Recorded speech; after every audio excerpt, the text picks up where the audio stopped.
హైదరాబాద్ అంటేనే బిజినెస్ అనే బ్రాండ్ ఏర్పడిందన్నారు మంత్రులు. పెట్టుబడులు తేవడమే కాదు, అనుకున్న లక్ష్యాలకు చేరినప్పుడే తమ ప్రభుత్వానికి అతిపెద్ద విజయమని చెప్పారు.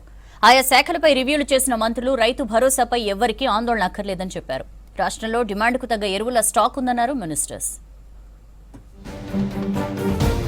పెట్టుబడులు రావడమే కాదు, అనుకున్న లక్ష్యాలు చేరినప్పుడే తమ ప్రభుత్వానికి అతిపెద్ద విజయమన్నారు IT minister Sridhar Babu. $1 trillion వ్యవస్థ కోసం ఇది మొదటి అడుగని చెప్పారు.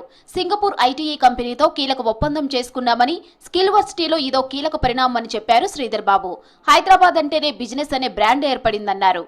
మేము ఈ రాష్ట్ర అభివృద్ధి సంక్షేమం విషయంలో వేసే అడుగుల్లో మీరు అడ్డు రాకుండా మీతోని మీరు సంబంధించి మీకున్న అనుభవంని మాతోని షేర్ చేసి ఆ షేర్ చేస్తే ముందుకు తీసుకెళ్లే ప్రయత్నం చేస్తాం.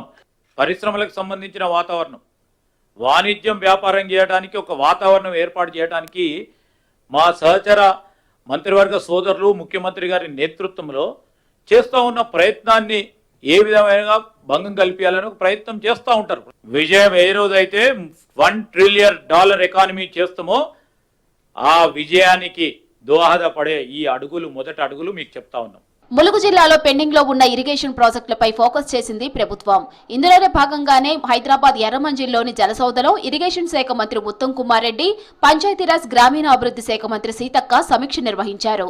ములుగులోని పెండింగ్ ఇరిగేషన్ ప్రాజెక్టు పనులు, ఫ్లడ్ కెనాల్ పనులకు సంబంధించి రివ్యూలో చర్చించారు.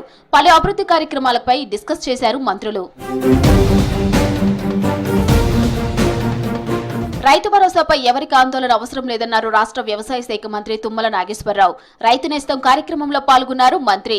వీడియో కాన్ఫరెన్స్ లో రైతులతో మాట్లాడారు. రైతు భరోసాలో భాగంగా సాగులో ఉన్న భూమికి పెట్టుబడి సాయం తప్పకుండా అందుతుందని చెప్పారు. ఇక యాసంగిలో పప్పు దినుసుల సాగు చేపట్టవలసిన చర్యలపై అధికారులతో డిస్కస్ చేశారు. నాప్కాన్తో రైతులకు వస్తున్న రాయితీ వివరాలపై ఆరా తీశారు మంత్రి. ఎరువుల పంపిణీలో రైతులకు ఎక్కడా ఎలాంటి ఇబ్బంది తలెత్తవద్దని సంబంధిత అధికారులను ఆదేశించారు మంత్రి తుమ్మల. రాష్ట్రంలో డిమాండ్కు తగ్గ ఎరువుల నిల్వలు ఉన్నట్లు తెలిపారు. సెక్రటరియట్లో మార్క్ఫెడ్, హాకా అధికారులతో సమీక్ష నిర్వహించారు మంత్రి.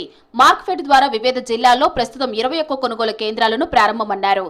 ప్రభుత్వం అందిస్తున్న మద్దతు ధర $7,550 రైతులు తమ కంది పంటను అమ్ముకోవాలని కోరారు. మార్క్ఫెడ్ ద్వారా 79,000 మెట్రిక్ టన్నుల సామర్థ్యంతో గోదాముల నిర్మాణం జరిగిందని, వాటిని పూర్తి స్థాయిలో వినియోగించుకోవాలని సూచించారు మంత్రి. వరంగల్ మామునూరు ఎయిర్పోర్టుపై అధికారులతో సర్వే జరుగుతుందన్నారు మంత్రి కొండా సురేఖ. సర్వే పూర్తయితే మామునూరులో పనులు ప్రారంభించేందుకు ప్రభుత్వం సిద్ధంగా ఉందని స్పష్టం చేశారు. వరంగల్ అభివృద్ధి పనులపై సమీక్షించారు సురేఖ.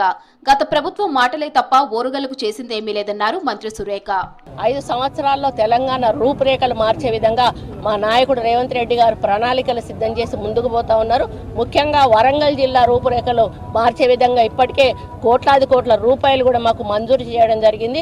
ఒక పక్క ఏరోప్లేన్ సర్వే అక్కడ నడుస్తూ ఉంది, అండర్ గ్రౌండ్ డ్రైనేజ్ సర్వే ఒక పక్క నడుస్తూ ఉంది, మాస్టర్ ప్లాన్ ఒక పక్క ప్రిపేర్ అవుతా ఉంది. ఉస్మానియా హాస్పిటల్ నూతన భవనాల డిజైన్లపై సెక్రటరియట్ లో మంత్రి దామోదర్ రాజనరసింహ సమీక్ష నిర్వహించారు. ఈ నెల 31న నూతన భవన నిర్మాణాలకు సీఎం రేవంత్ రెడ్డి శంకుస్థాపన చేయనున్నారు.